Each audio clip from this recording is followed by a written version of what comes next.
Hey y'all, Mactics here with an early look of the very first mission of the brand new Edge of Fate campaign, and subsequently the first mission of the new Fate Saga, both arriving to Destiny 2 on July 15th. Now, whilst this is going to contain a couple of spoilers, I still recommend you watch it because honestly, you're going to leave this with far more questions than answers. And if you're anything like me, it's just going to make you even more excited to try out the Edge of Fate campaign and unravel all of its mysteries and go on all of its adventures. Alternatively, if you're someone who's kind of on the fence about whether or not you want to jump into the Edge of Fate and purchase the Edge of Fate expansion, this will be perfect for you because you'll get a taste of the new destination, a little taste of the narrative, a little taste of the story, and a little taste of the gameplay to see if any of it piques your interest. And the gameplay is a really important part of this.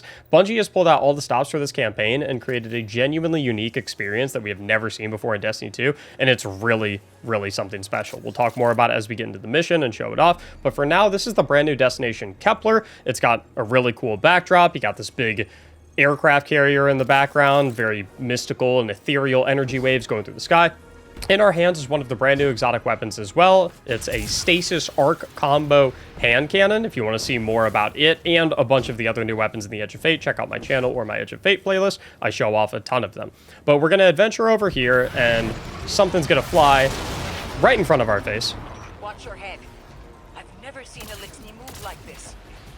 Mind their vertical, Guardian. And I'm going to shut up while there's dialogue going on so you guys can hear it clearly, but this is one of the many brand new enemies in the Edge of Fate. This is the Corsair Fallen units. They fly around on jetpacks, and they're really cool. They have this, like, ground slam if you get a little too close to them. They have these really cool, like, death interactions if you shoot them in a particular spot to kill them, and just got like a lot of really cool stuff going on, and they really spice up the combat gameplay specifically. There's a bunch of other new enemy types as well that we'll talk about as we get into this mission. Some of them are reserved for later missions, so we won't quite get to all of them. But a couple brand new enemy types. Unfortunately, not an entire brand new enemy race, but I feel like happy medium with at least a couple of brand new units because they do spice up the gameplay pretty significantly. So we're going to clear out the Corsairs right now. This mission, like I said, is called the Invitation. And so we're kind of adventuring through Kepler, just trying to understand why we're here and what's going on and how, like, what role we play on Kepler, what we have to do, how we need to assist. And as we go forward a little bit here, apologize, I'm messing around with a little bit of the keybinds, making sure my recording settings are all good. I was on one of Bungie's setups, so wasn't at make sure my keybinds are the way I want them to be. Mayday. Lodi transmitting. Strange matter detected.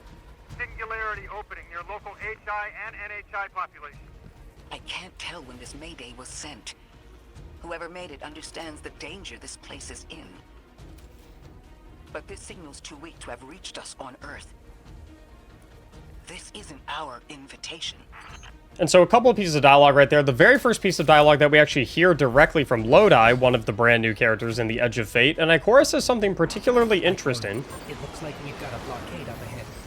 About them understanding the danger this place is in. So what's currently going on and why we're on Kepler in the first place is there is a black hole singularity forming inside the core of the planet that, if left unchecked, is going to wreak havoc on the universe and potentially end everything as we know it. So we're pulled up on Kepler to figure out what's going on, see what role we have to play in stopping it or preventing it, and just trying to even figure out like what's going on with it in the first place. Obviously, we know the 9 are kind of meddling around a little bit, so you know, you'll wait for a couple more pieces of dialogue and you'll get a better idea of kind of what's going on with this black hole singularity situation. But at the current moment, I want to talk about the enemy that you're seeing on screen right now. Technically not a brand new enemy, as we do have wretches in the game already, but a revision to an existing enemy. You notice they have these like Strand pikes. They kind of work like mini phalanx shields basically, and I couldn't really get any of it to work out in this footage, but I know in past gameplay, other times that I've fought against these dudes,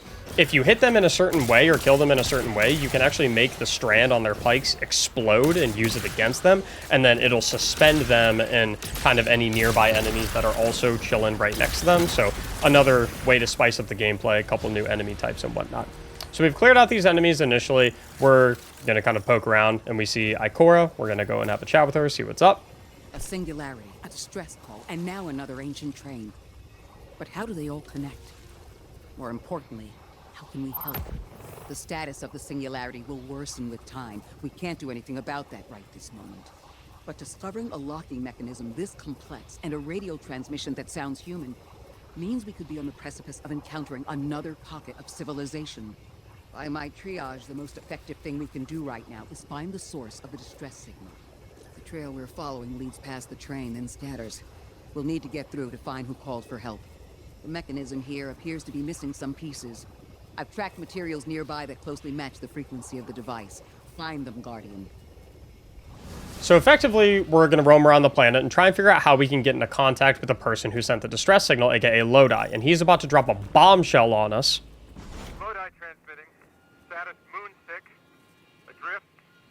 Odysseus protocol active. Odysseus protocol. We've heard that before. Wait, there's a backlog. Keep moving, Guardian. I'm going to see if these transmissions can give us any more information. So that piece of dialogue is kind of a bombshell, but we're going to press pause on that for a little bit before we start diving into it and talking about it, because we're about to encounter some additional spooky stuff right now.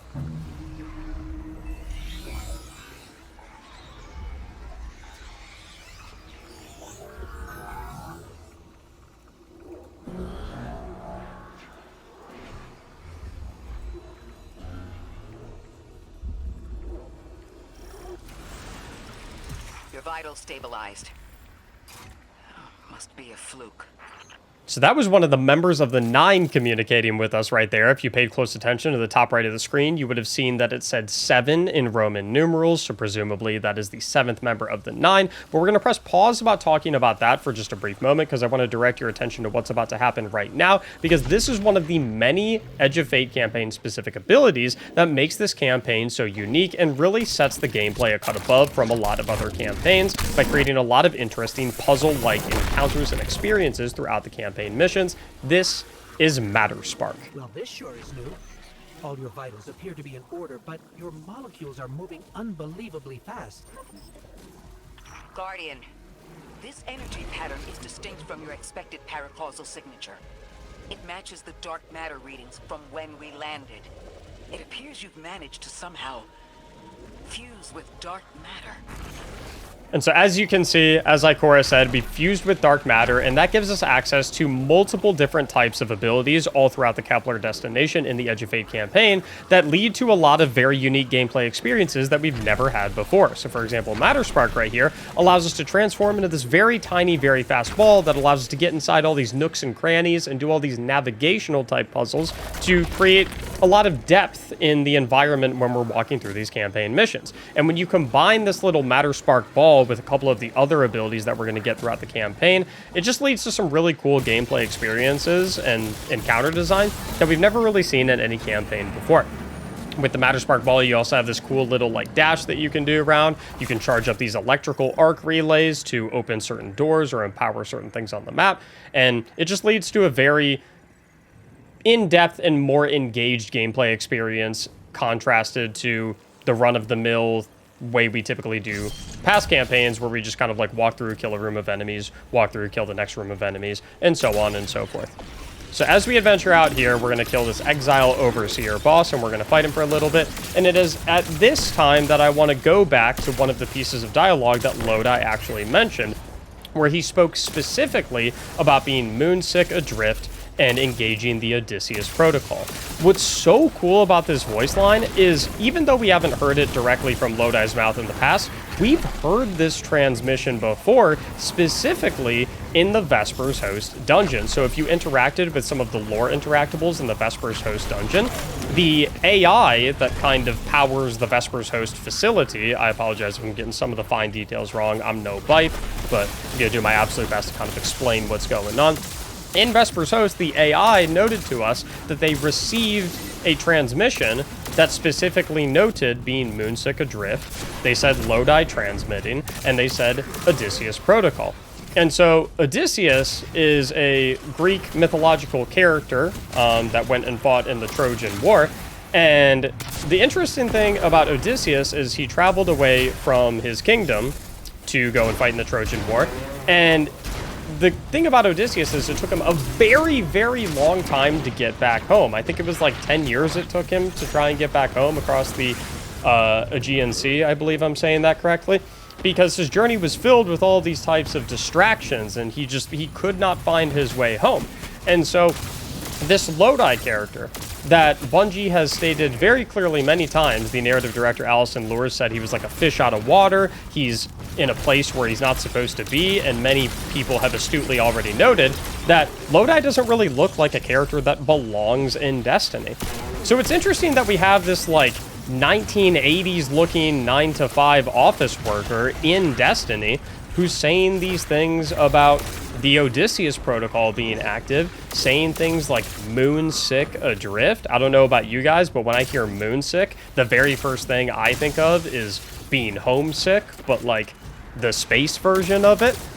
So it kind of implies that Lodi is like seemingly this guy from like 1980s, 1990s Earth who somehow, some way ended up on Kepler in our current timeline, and he's kind of trying to find his way home like Odysseus was, but he either can't find his way home or he's unable to start and try and figure out and find his way home because he's encumbered by distractions such as the black hole singularity that's going on in the core of Kepler. So it's really, really cool because it has this callback to Vesper's Host. Clearly the storyline has been in the works for quite some time, and it just tells us so much about Lodi, and kind of like where he could have come from, what his deal is, what his background is, and it kind of gives a lot of really interesting and weird implications about like what could be going on in this planet where someone could have potentially been effectively time traveled and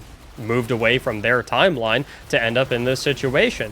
And what is having that effect? It could be the black hole singularity, because black holes do have a property where they can they have this gravitational manipulation that can actually bend and mess with time.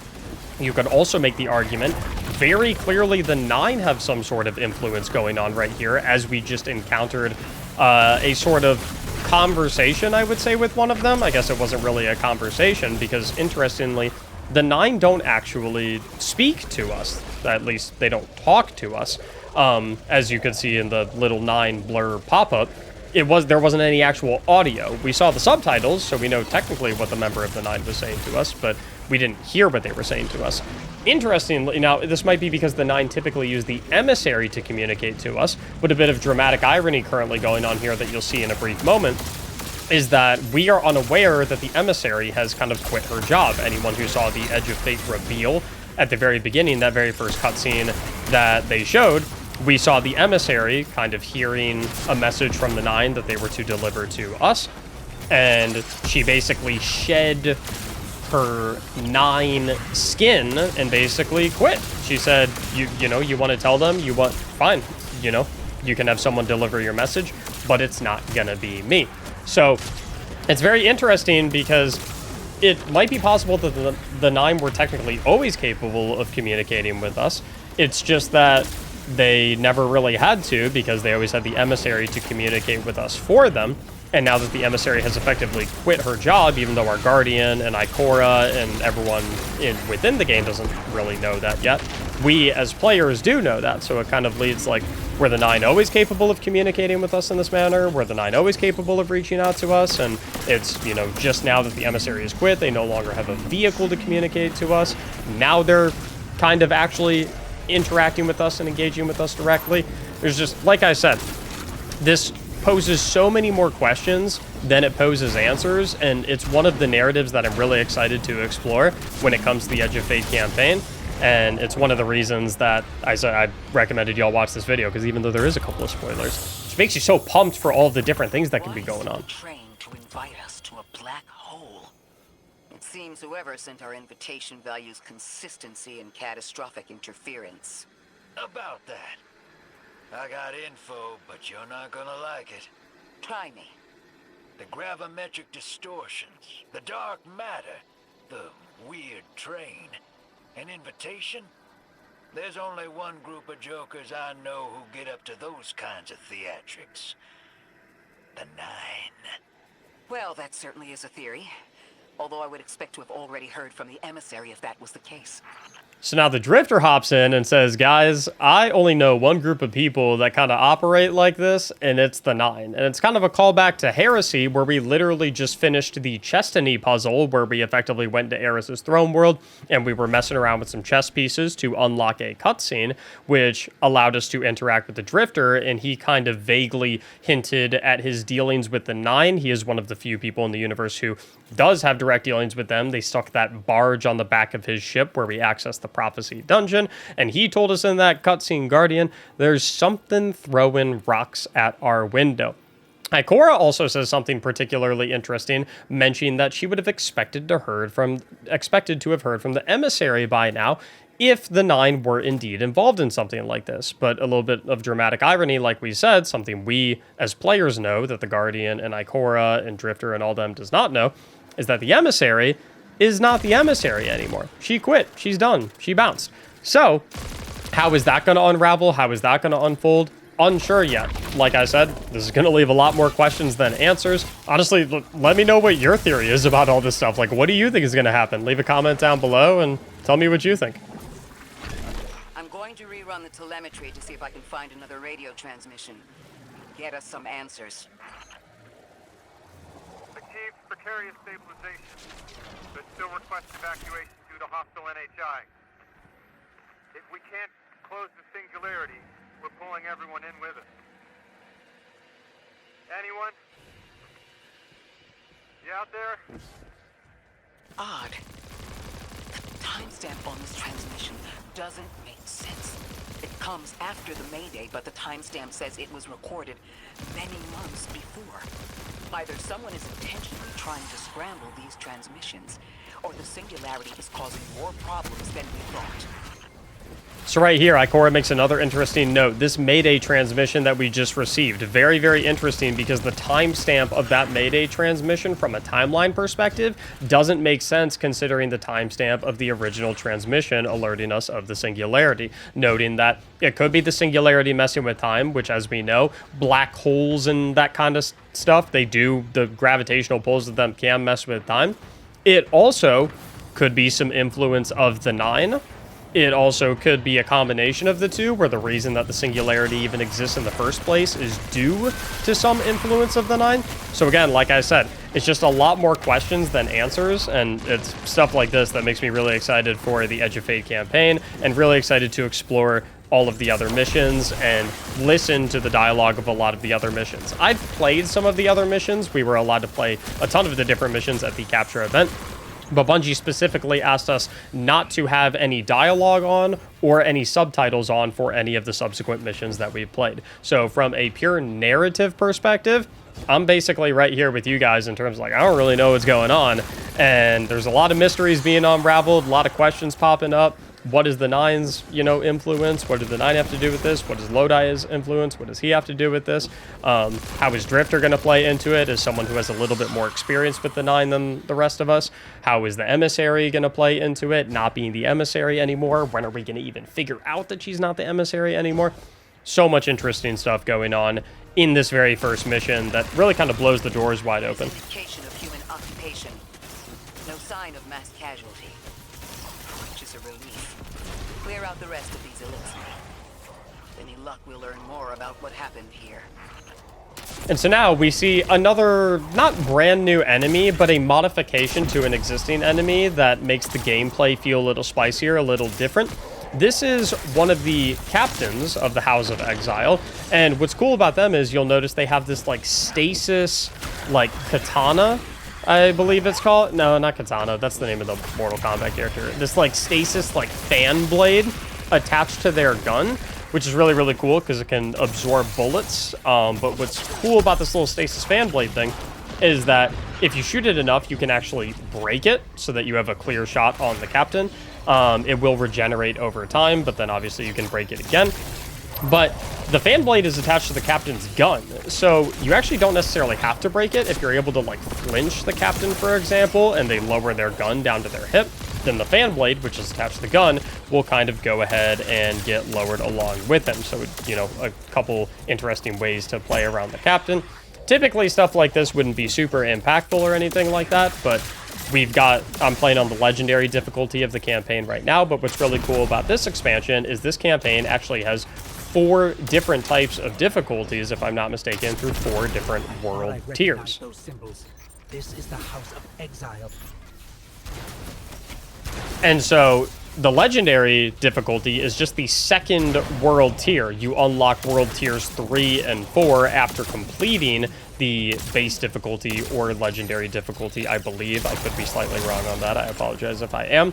But these new enemy types and the way that you kind of, like right there, my threaded spike just does nothing to him. It doesn't do damage to him because he's got that fan blade right in front of him. So it really changes your cycling of abilities and your ammo usage and whatnot, really manipulates your gameplay from a combat perspective, which is going to be particularly important, especially on these higher world tiers. I mean, it's even making a difference in the legendary difficulty, which is only the difficulty number 2. Imagine how impactful something like this is going to feel on difficulty number 4, where things are like really, really, really hard and really difficult. It's really going to kind of throw a lot of players for a loop, in my opinion. So, like I said, we've got a couple of brand new enemies in here. We've got a couple of modifications to some existing enemies. Like I said, obviously everyone always wants a brand new race, but I feel like this is a happy middle ground, a happy medium, because it does genuinely create a lot of good feeling and unique combat experiences in contrast to previous campaigns where we feel like we're kind of mostly fighting the same enemies that we've been fighting for a very, very long time. This definitely is a taste of that, don't get me wrong. There's still Shanks, there's still Dregs, there's still Servitors, there's still Vex Goblins and all that good stuff. But we've got a couple of new dudes that are freshening things up a little bit, which I really appreciate. So right here, as you can see on the left side of my screen, we have to charge some pylons with Matter Spark. And so this is one of the things I was mentioning. This is a very beginner and basic version of the puzzles that you'll kind of see involving these Kepler-specific abilities like Matter Spark and some of the other ones that you'll unlock as you get through the other missions. But they just add an extra depth and an extra flavor to the gameplay that's not just simply go to this room, shoot this enemy, go to this room, kill these enemies, go to this room, kill this boss. You kind of have to think a little bit more, and whilst this one is particularly basic, it's just kind of trying to show you the ropes of Matter Spark and kind of get you acquainted with the principles of like, okay, if you want to turn into Matter Spark, you have to go specifically to one of these little Matter Spark terminals right here with the light poking out of the ground. You can't just snap into it whenever you feel like in the campaign. And it also kind of gets you acquainted with like, okay, so when you are in Matter Spark, you're going to have to do kind of a little bit of funky terrain. You're going to kind of have to roam around this little ramp right here. Got to jump over it, right? You might think, well, like, okay, well, why didn't I just jump up here as my guardian and then turn into the Matter Spark? And so stuff like this teaches you, it's like, okay, well, that doesn't work because you can only get the Matter Spark in a particular location. So you have to go and actually acquire the Matter Spark. And then you can go around and do all these puzzles and whatnot. The last time we encountered these Elixni was on Luna. They're called the Exiles because each of them were exiled from their original house. It's odd, though. I didn't think they had a leader. It's kind of what they're known for.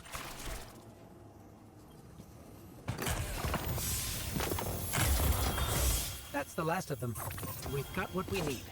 Let's head back to the train and see if we can't get past that blockade. No more transmissions on the backlog, and the timestamps are all off. Keep heading for the train. Maybe we can triangulate a location.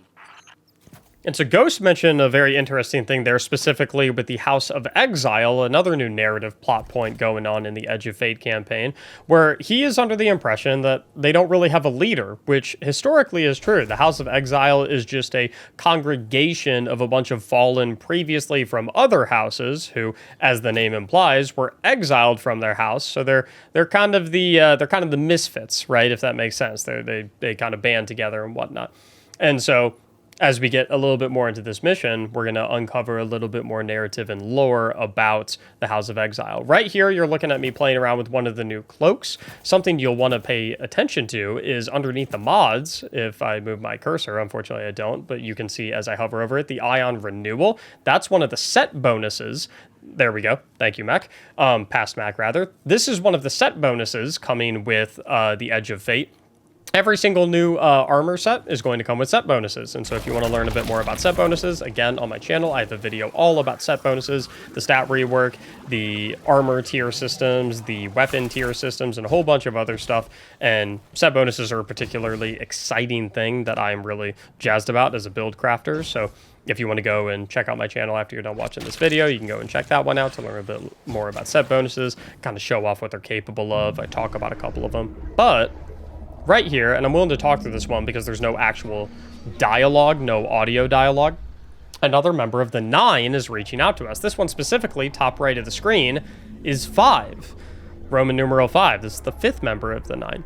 And so they're kind of communicating to us, giving us these like visions almost. The way I'm imagining this is they're kind of like speaking directly into our minds, or like transmitting this stuff directly into our minds, as opposed to like directly communicating with us. So again, Suppose you're right, Drifter, and we are dealing with the 9.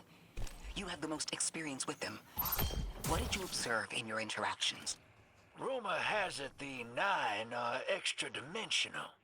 Caught in the gravity of Sol's heaviest hitters. You know, planets, moons, stuff like that. There are aliens, and there are aliens. And these guys are aliens. They don't live in this dimension, which means they can mess with you. The 9 can scheme all they like, but until they affect the real world, let's not give them more power than they actually possess. You trespass the domain of the once exile, chosen of the giver. I am Archon Prime, sovereign of this orbit, speaker of the voice invisible.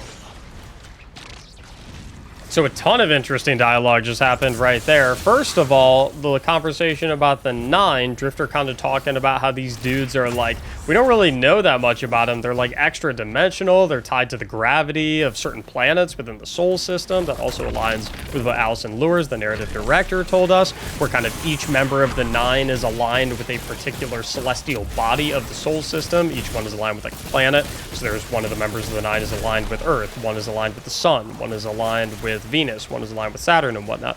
Ikor also says, hey, we don't really know what these guys are capable of, so let's not give them more power than we know them to have, which is also really interesting because it just further ties into the point of like, we know nothing about the 9, which is crazy considering how long the 9 have canonically existed in Destiny's lore. I mean, we've known about them for forever. But with exception to like a couple of cutscenes and like maybe a couple things in the Season of the Drifter back in like 2018, we've had basically no direct interaction with them, no direct conversations with them, and we basically know nothing about them, which is another reason that I'm so excited for the Edge of Fate campaign. I'm so excited to learn a ton about the 9 and like how powerful they are, what influence they can have on the universe, what influence they can have on us. Just so many cool things going on with them. Another interesting thing that is going on, apologies, I'm kind of playing around with like a set bonus right here, throwing on a grenade launcher so I can take advantage of this 2-piece set bonus that I have from Ion Renewal, where I can get speed booster after I get a final blow with a grenade launcher. Again, video on my channel if you want to look into more of that stuff. But at the current moment, I want to talk about this Vessel of the Archon right here. And this kind of plays a little bit more into what Ghost was speaking about previously, where he was like, wait a minute, the House of Exile, like, they don't really have a leader, right? Or, like, they're not supposed to. But this Vessel of the Archon, we heard a voice line from him that said they were Archon Prime, which is interesting because that sounds like kind of the name of someone who would be a leader. And what's really interesting about this Vessel of the Archon right here that you're about to see in a brief moment is this Vessel of the Archon is not Archon Prime. This vessel isn't the person who was talking, so to speak. And you'll see right here in a moment. That elixir wasn't an Archon. I wonder what that was all about.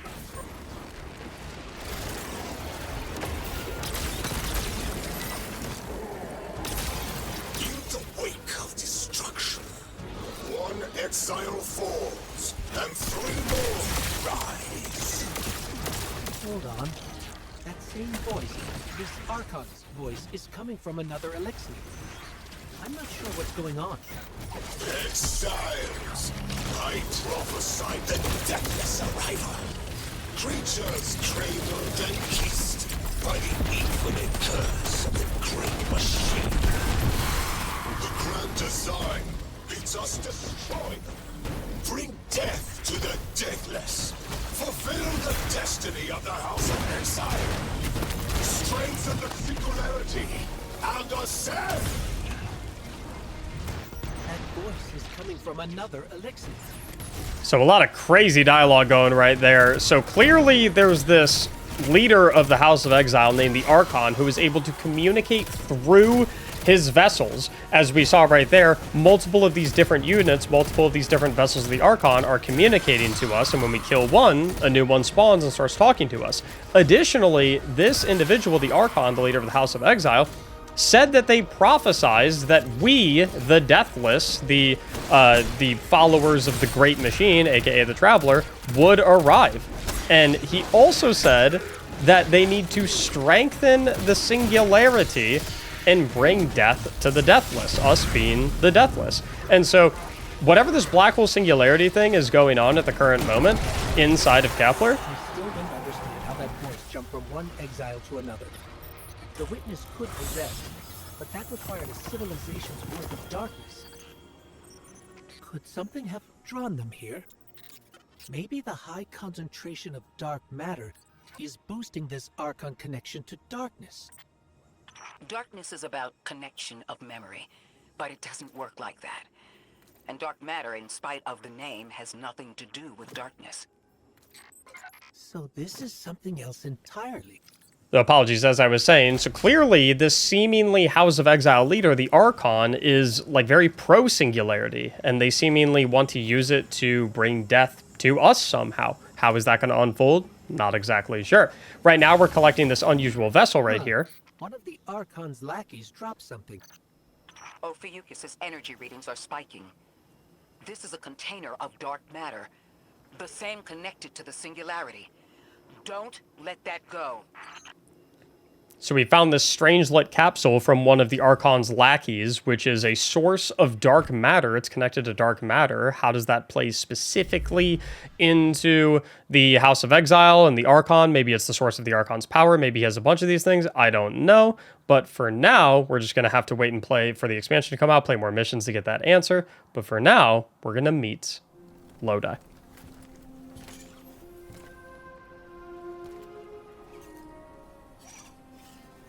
Hold it. Who do you work for, and what's your business here?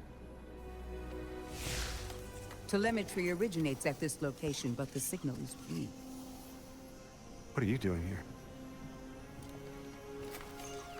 We're Guardians, from Earth's vanguard. Circumstances suggest we were invited, but we don't know who sent the invitation. Earth? Have you been here a while?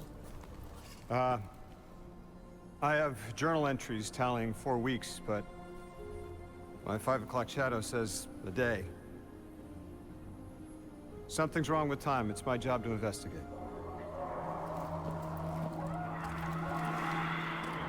You picked up something that's special to the people here. Use it. I'll see you on the other side. We can talk there. You can, tell me all about Earth.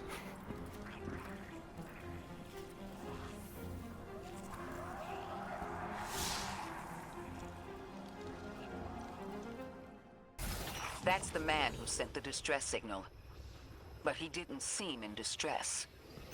Something's wrong with time. I'm curious as to how our contact intends to fix it. But his observations seem to be correct. And we just got here. There's probably a whole mess of time nonsense just around the corner. Agreed. This train's temporal presence is concerning. And that's the least of our worries. The real head-scratcher is our new friend seeing the people here. Ikora did say she suspected sentient life. So our very first interaction with Lodi, and the way he responds and reacts to Earth and hearing about it, just kind of chuckling, haha, you can tell me all about Earth, tells us that he has journal entries tallying that he's been here for 4 weeks, yet at best he has a 5 o'clock shadow, and even just the mention of a 5 o'clock shadow. I'm not saying Guardians don't use the term 5 o'clock shadow in the year 3000, whatever the year is in the Destiny universe, but that's like textbook 1980s 9-to-5 office worker to be like, oh yeah, I got my 5 o'clock shadow. My theory is that Lodi is a dude from Earth, and he got transported here somehow, some way. I have no idea what the implications of that are absolutely insane. No idea what's going on. I would, if someone tell Bife he has my full permission to use as much of this footage from this particular video as he pleases, and he can show any of this on one of his videos and explain his thoughts. But for now, I'm gonna shut up because we got another little cutscene coming up. Sorry for all that earlier. My name's Lodi. My introductions aren't usually that rude. Come on, let me show you around.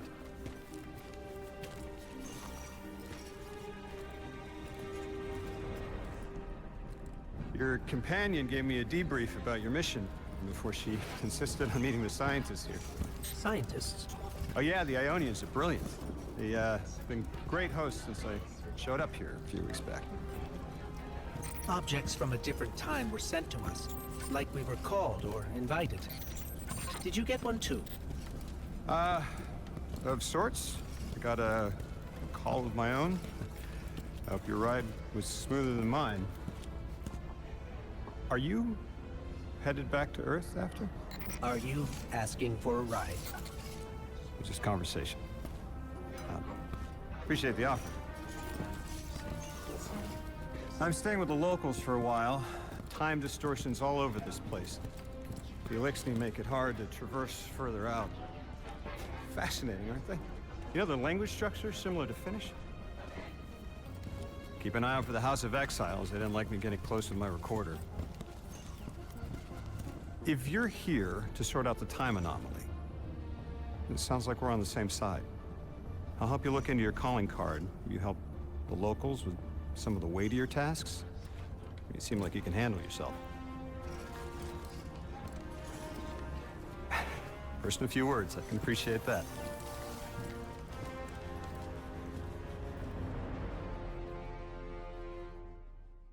So that right there is the very first mission of the Edge of Fate campaign, the invitation. I'm not going to keep you for too much longer and shove all my theories down your ears. I'm going to let you make up your own mind and come up with your own theories as to what's going on here and what all of these things mean. Where Lodi is actually from, what's going on with the House of Exile, what's going on with the Nine, how's the Drifter play a role? I'm going to let you make up your mind. I'm going to let you figure it out, and I'm going to let you decide. And I hope you join me in the Edge of Fate. Come to twitch.tv/Mactics. And if you want to ask any more questions about the Edge of Fate, any more questions about what I captured early, I hope you enjoyed this one. Thank you so much for watching. As always, have a great day.